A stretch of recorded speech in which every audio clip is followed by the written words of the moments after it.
Greetings and welcome back to room 303 in AP English, and we turn in our study of Dante's Inferno now to Canto 14. We are in Circle 7, Round 3, and you'll remember that Round 3 divides up into separate different round or ring 3, which divides up into separate sections. Here we are with the violent towards God. Remember, we're in the circle of the section of violence, right? Towards God, what we will call blasphemers. Now this will be for us taking us back to some conversations that we had in earlier studies with the Iliad, the Odyssey, and the Aeneid. If you haven't been following our stuff, learnstrong.net is our site. Find the AP folder down that left-hand side.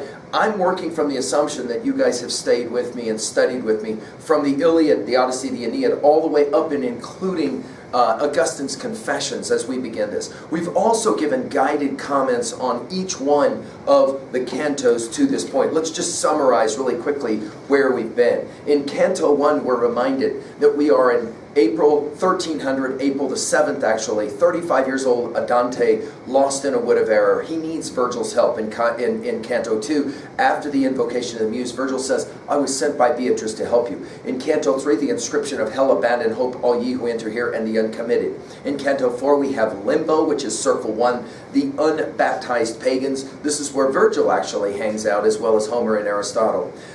Canto 6, 5, 6, and 7, circles 2, 3, 4, 5, that's our incontinent, those who can't control their urges. In Canto 5, circle 2, the jacked lovers, Dido's there as well as Francesca and Paolo. In Canto 6, circle 3, we've got the gluttons, and with Chaco there, his prophecies about both Florence and the final judgment. In Canto 7, we have circle 4, the prodigals and the avaricious, those who waste money or misers, and they push around those big rocks. And in also Canto 7, we have circle 5, the Styx, one of the rivers of hell. We're going to get to these rivers again in this canto. And there we have the wrathful and the sullen, nasty, angry people, or sullen, depressed people. And they can't talk very well.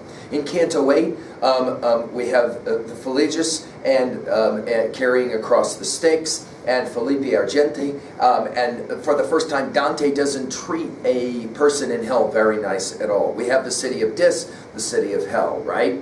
But they're not allowed in. In Canto 9, the gates of Dis are opened by an angel, and then they enter to Circle 6, which is the heretics, not the unbelievers, but the non-believers. The unbelievers, remember, are those of the uncommitted. These are the non-believers. They knew what they should do. They said that they believed, and then they stopped believing in some way. Right belief was not followed. That's what heresy is for Dante. In Canto 10, we have that really important conversation between Farinata as well as Cavalcante. In Canto 11, we have Virgil, and again, you kind of star that canto because he gives kind of a roadmap of the rest of hell that's built predominantly on his understandings of Aristotle. Beginning in Canto 12, we have the violent. And in Canto 12, Circle 7's ring or round 1, we have the Minotaur, we have the Centaurs, we have the violent against neighbors, and the Philasian, which is that river of blood, another river of hell, right? In Canto 13 that we just did, Circle 7, Ring 2, this is the violent against self, this is the suicides, and here they are talking trees. That takes us now to Canto 14. Here, just to remind, the hope is that you're reading on your own and using me.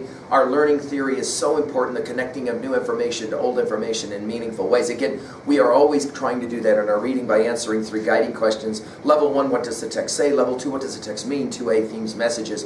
2B, at the rhetorical level, we're concentrating on symbolism and irony, as well as asking about Dante as poet, as politician, and as philosopher. We're going to see a lot of that as well in this canto.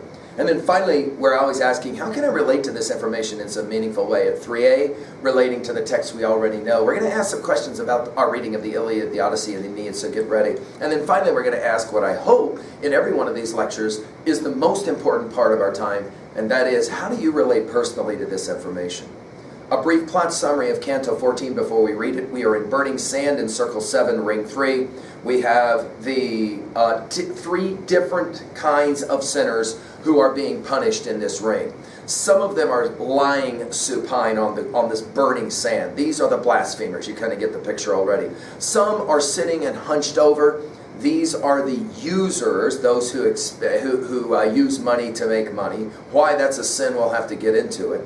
And those who are restlessly walking around all over the place, and those are what Dante calls the sodomites. Now we're talking, of course, about individuals, males, interestingly, not females, males who engaged in homosexual acts. Now we're going to have to talk about that one. That one's coming, and obviously that's always a very controversial part of what Dante, the game that Dante is playing.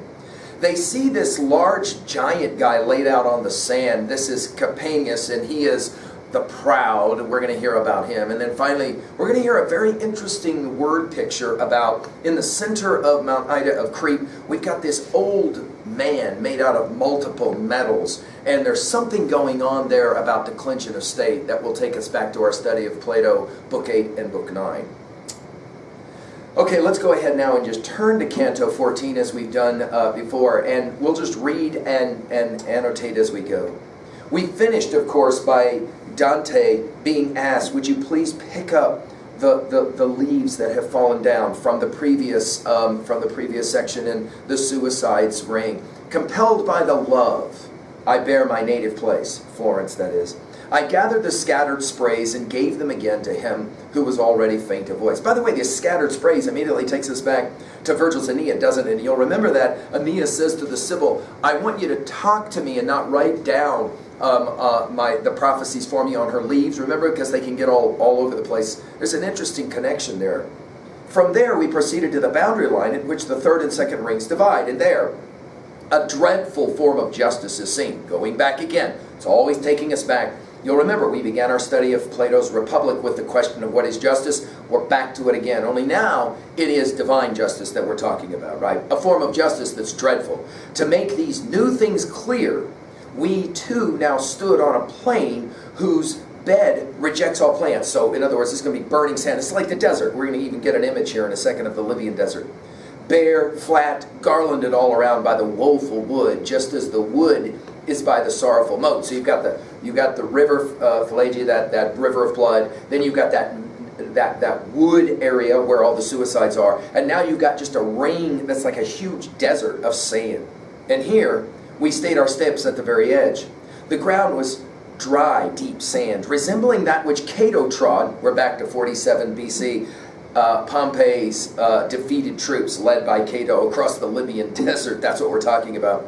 And then we get this interesting poet, Dante the poet, making an observation. Oh, vengeance of God, how much should you be feared by all of those who read what my eyes saw! Exclamation point. Two observations. Notice the word vengeance here, which is interesting, right? The idea that God is wreaking vengeance on those who ate too much, who wasted their money, who kept their money, who show pride towards him and disdain towards him. We'll get to it in a moment, right?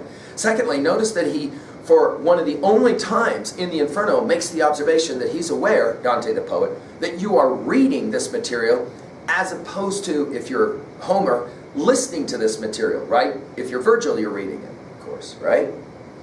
It was a great assemblage of naked souls in herds. This is one of the first times that we've got naked bodies. The fact that we're going to have a sexual violent act as it's understood by Dante a little bit later will maybe constitute why naked. In other words, laid bare, we might say. Naked souls in herds, all of whom mourned most miserably and seemed to be subject to different laws. In other words, depending upon what you've done, you have a different level of punishment enacted on you in this ring.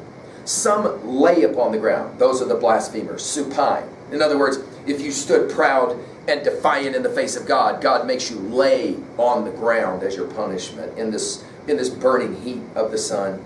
Some sat hunched up. These hunched up ones are the users, right? In other words, it's almost like they're still trying to, guard their whatever money they made and that kind of thing. While others walked restlessly about. We'll find out that these are the sodomites. It seemed that those who moved were the more numerous. So in this circle, you have more people who committed sexual acts, sins, according to Dante, than anybody else in this ring. Those who lay abject in torment, fewest. In other words, it's kind of maybe the inverse of what one would expect. The defiant or the blasphemers are the fewest. But it was they, the blasphemers, who grieved with tongues most loosened by pain. In other words, they're the ones that are screaming the most. All over the sand, distended flakes of fire drifted, from aloft, slowly as mountain snow without a wind. We go back to the story of Sodom and Gomorrah in Genesis 19:24 and following. The idea that ash was rained down on those two cities for violence, and especially sex act violence. And then we get an interesting simile about Alexander the Great, but scholars are not sure exactly where this comes from. Something about his, when he was in India. As when Alexander, in India's hottest region, saw flames fall on his armies and act to the ground, and had his soldiers tramp the accumulation to extinguish them before the fire could spread. Eternal fire descended in such profusion, sand kindled like tinder under flint, and made the pain redouble. With their dancing hands, it's an interesting word picture. By the way, just make a note again. Here we are now with fire again. Notice we don't have fire all the way through. Like in the circle before with the suicide, there was no fire at all. Now we're back to fire. Their dancing hands, not resting even for a moment, they pawed themselves now here, now there, and beat the brands of fresh fire off. O Master, I began, who vanquish all except the stubborn fiends that opposed us at the gate. In other words, the fallen angels. We needed help to get into Dis, right? Who is that one, the great one, seeming to pay no heed to the fire, who lies disdainful and scowling, so that the rain seems not to ripen him? He appeared to hear me ask about him. In other words, this isn't, the he here is not Virgil, but rather Capaneus. And shouted. This is Capaneus now, although we're not going to hear that this is him for some time. By the way, Capaneus is the one in Greek mythology who taunted Jove and said, you can't hurt me, and so Jove created a thunderbolt lightning strike and killed him, right? What I was alive, he shouts. A famous line now from Inferno. What I was alive, I am in death. Which is an interesting line, right? I mean, think about that. What you are in your life is what you are in your death in some kind of allegorical way. He says, in other words, I was proud in my life, I'm proud in my death. What I was disdainful in my life towards Jove, I'll be disdainful in my life here. By the way, let's just point out one more time how Dante uses mythological stories to include in Inferno, without maybe completely respecting the fact that the audience that's reading this, Christian readers, are supposed to say, well, a story like Capaneus, well, that and the Jove of that story, that's not the same as the God of the Christian God who has created Inferno and set up that sign that said, abandon hope all ye who enter here. And yet, notice there is a potential problem for Dante. If we're not supposed to take Jove seriously, why are we supposed to take the Christian God seriously? Do you get me? And yet notice Dante, he loves to return back to these Greek myths, these Roman myths. What I was alive, I am in death. Line 41, 42. Though Jove may wear his smith out, from whom anger made him seize the sharpened bolt that smote me my last day. By the way, the use of the word anger comes back to Dante's use of the word vengeance, right? My last day. And though he wears out every smith he has, at Montebello's black forage, Mount Etna, in other words. And though he cry, help, help, good Vulcan. We're reminded of Vulcan when he creates and calls for help, remember, in the Aeneid to make the famous shield of Aeneas. So Dante's playing all kinds of illusion games here, right? If you know your Aeneid and you know your Homer and Odyssey, you know that Dante's playing all kinds of interesting games here, right? Just the way he did amid the Battle of Phlegia. Of course, that Phlegra battle when Jove beat down the Titans and all of that. And hurl at me with all his might. He still will not have had the pleasure of his vengeance. So notice the word vengeance gets here used for the second time. And notice what it is that Capaneus will say. No matter how much I'm punished, God will never get his vengeance. Boy, oh boy, what does this sound like from our study? Yeah, that is to say, the whole notion of Prometheus, doesn't it, right? That figure in stories, the Titans, of course, here being gestured at, right? In that story where Prometheus basically says to Jove or to Zeus, I don't care what you say, up yours, I'll do it anyway. That Promethean kind of personality type, don't tell me what to do, we're all together familiar with what that means, right?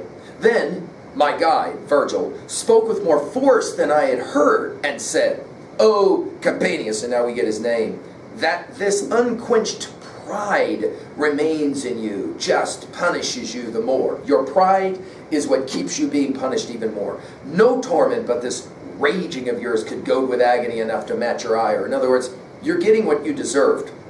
You should not have this level of pride. Then, Virgil, gentler to me he will give now the history. He was one of 7 kings who besieged Thebes. You can go back to our study of Hamilton's mythology, the 7 against Thebes. We're familiar. And bore, seems still to bear, disdain for God. So some students will sometimes ask, how is this violence? I don't get it. Violence against God, not physical violence, but you could argue attitudinal or linguistic violence, disdain for God. That's a form of violence. The word that gets used is blasphemy. And of course, it's a famous word in theology. You cannot, if you are a blasphemer, then you are you're doing something very naughty, right? Okay. Interestingly, of course, how you get called a blasphemer all depends on your point of reference. Go back and read the Gospels and discover that Jesus Christ was condemned as a blasphemer, right? Several times he's accused of blasphemy. So it's always kind of interesting, your point of reference. But Virgil continues, as I said, his revilings earn his breast fitting badges. In other words, he gets what he deserves. Now, Virgil, follow my steps, tread not the scorching sand, but a path that clings close to the wood. So in other words, we're done with the blasphemers. This is typical of Dante. He's just going to give you one little vignette and then we move on, understanding that there's probably a whole lot more there. In silence, so they're walking quietly, we reached a place where, gushing from the woods, a small stream poured. Now, this is a red stream, a stream of blood. Let's just make sure that we've got it, right? We've got, in hell, 4 major rivers. We've got the Acheron, we have the Styx, the Plagentia that has not yet been named, but is the river of blood. And then finally, and we're only going to get to it later in our study, we have Cocytus, which is the river right in the center. Okay. Now we have another river, the river Lethe, but that one's not mentioned in the last line of Purgatory, as we're going to get to in a second. Okay. A small stream poured so red that it still makes me shudder. As issues that stream from Bulgami, these are hot springs near the Tibur, that is shared among the prostitutes, hot springs, and during Dante's day, prostitutes would go there to bathe. So this brook flowed down and across the sand. It was stone-floored, stone-lined, both banks and the margins on each side. When we get to T.S. Eliot's 4 quartets, we're going to do Burnt Norton and Dry the Pool Brown-Edged. And if you want, write that line down. We'll come back to it. Clearly, T.S. Eliot knew this poem very, very well. And as he's able to make references, just allusions all the time in his poetry, the wasteland will come to mind, but in Burnt Norton, we'll have this line in the first section of Burnt Norton. It was stone-floored, stone-lined, both banks and the margins on each side. And I could see that this would be our route. Now Virgil will speak. In all that I have shown you, now this is a fascinating line. This is a line often passed over by my students. Let's pay attention to it. In all that I have shown you, Virgil says, since first we entered through that open gate. By the way, pay attention. We are in Canto 14. We will be done with Inferno in Canto 34. We are 20 cantos now away. We're basically halfway through, almost halfway through the Inferno. And he says, the most important thing I've shown you to this point is what I'm about to show you. Whoa, because we've seen some pretty important stuff. So let's take a look. Since first we entered through that open gate, he says, whose threshold no one ever is denied, nothing your eyes have seen is so worth note as this present stream which quenches in its flood all of the flames above it. In other words, this stream is really important. So, word for word my master spoke, and I asked him for the food to fill the appetite these words inspired. I told you this is a text that we call propedeutic. In other words, in the same way, it's a compelling word picture. Let's write it down. Dante the poet will argue, in the same way that a person needs to eat so that his body will grow, just not too much, that's called the gluttonous, right? Then we need intellectual nutrition as well. By the way, this is, of course, in our study of Augustine's Confessions, we saw this as well. Learning how to eat the right kinds of food. Later, Francis Bacon will play this game of studies, and he'll talk about it as some books are to be tasted, some to be swallowed, and some fully to be digested. That idea that you eat books, metaphorically. And so, now he continues. He answers, in the middle of the sea, now we're going to get this old man word picture that's going to take us to declension of state discussions that are going to sound very, very familiar to us from our study of Plato's Republic. He says it this way. In the middle of the sea lies a wasteland called Crete, a realm whose Lord governed the world in its age of purity. That is to say, in another age, in another golden age of purity. The mountain Ida is there, which once was glad with foliage and waters, and now must lie deserted like some worn thing by time decayed. When we study wasteland. We'll come back to this, withered stumps of time and all of that, right? Long ago, Rhea chose it for her child. You remember that Rhea is the wife of Kronos and wanted to hide Zeus because Kronos wanted to kill him. And this, of course, she put him, you'll remember, go back to our Hamilton's mythology lectures. She put him there on Crete, and then she made loud noises so that Kronos would not hear the crying of the child, which is ironic because, of course, Zeus occasionally wants to kill his own children, and that whole notion of infantile is important, right? Long ago, Rhea chose it for her child as his safe cradle. And since they had to hide, made all their shout whenever her infant wailed. Within the mountain stands an immense old man. Now this is going to be the statue. We're going to think about immediately, if we're biblical readers, Daniel 2, 31 through 35, and Nebuchadnezzar's dream. We're going to think about Ovid's Metamorphosis, part 1, where we will have the notion that civilizations go from gold to silver to bronze to iron. And we immediately, some of you even smiling, will recognize the Phoenician myth of the metals, of course, of Plato's Republic. The idea, of course, is that we will have different kinds of stages of development of a civilization. Clearly, political Dante is now about to kind of wax long on Florence and Florentine politics, right? Notice he continues. Within the walls of the mountain stands an immense old man who turns his back towards Demetia, Egypt. In other words, look back towards Egypt, facing to hold his gaze on Rome, as on his mirror. In other words, he's looking at Rome. It's almost like it's an instructional work of art. Of fine gold is his head, pure silver his arms and breast. You can see how we're moving down the statue. Down to the fork is brass, and from there down the choicest iron comprises all the rest. But the right foot of clay, baked hard as brick, on it more weight than on the left is pressed. In other words, this statue is standing, but it's leaning more on the clay, which is the less steady foundation, right? Every part but the gold head bears a crack, a fissure, dripping